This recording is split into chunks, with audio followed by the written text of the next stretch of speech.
There is a play by one of my favorite writers, Nobel laureate Wole Soyinka, I would like to tell you about, The Swamp Dwellers.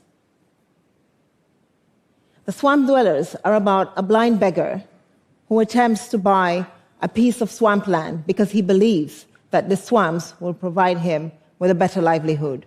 However, the villagers in that swamp believe that deep in the forest of the swamp lies a deity whose job is to protect them from all misfortune.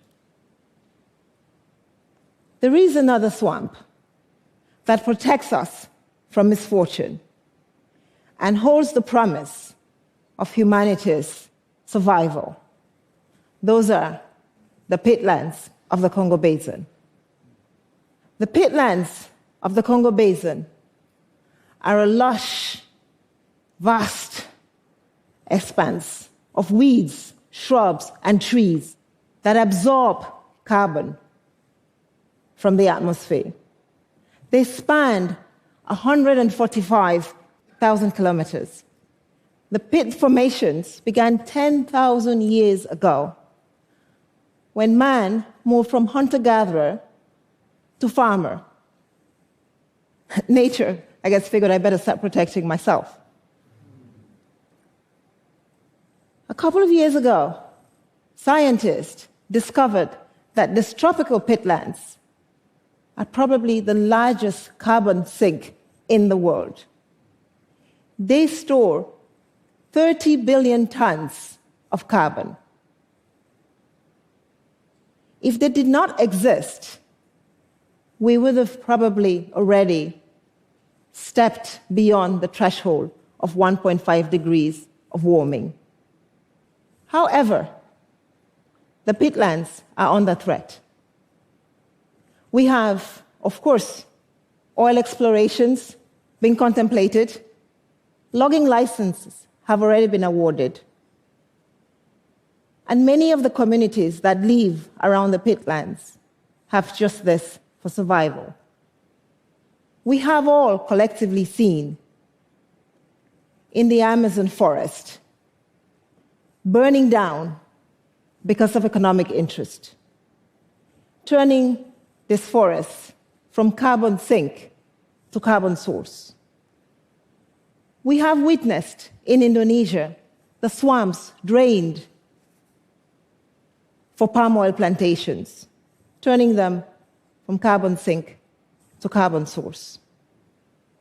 It will be devastating if the same fate were to befall the pitlands of the Congo Basin.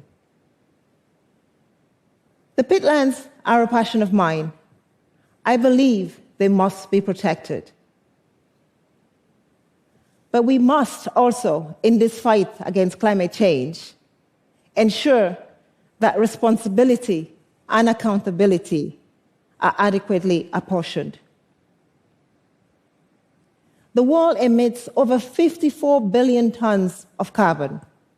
The pitlands of the Congo Basin absorb a large majority of that. Africa emits 1.2 billion tons of carbon a year. And the communities that live around the pitlands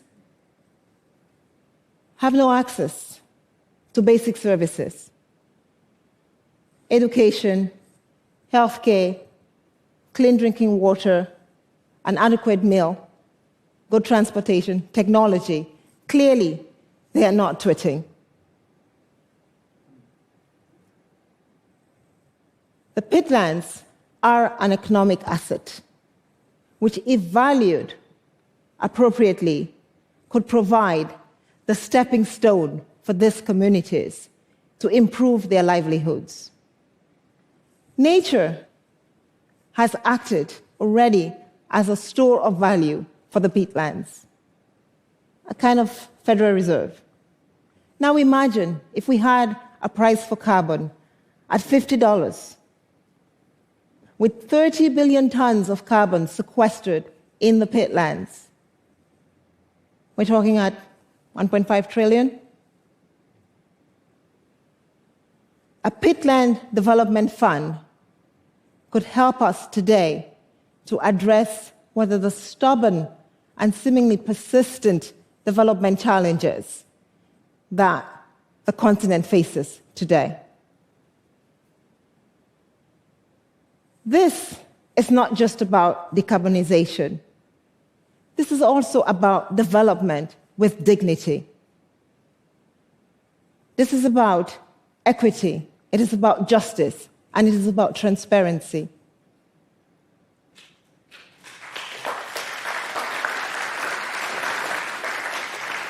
Indeed, Africa has not contributed enormously to the climate crisis, but we have visibly contributed enormously to keeping the planet alive.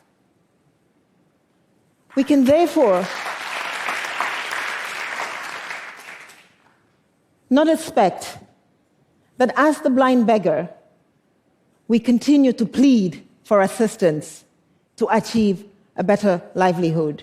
And we certainly cannot be like Wole Soyinka's swamp dwellers, who wait patiently while the world overlooks and undermines Africa's contribution to climate change. Science has recognized Africa's contribution. I ask you to join me in recognizing Africa's contribution. And collectively, we must ask the markets to recognize and adequately reward Africa's contribution by putting a price on carbon.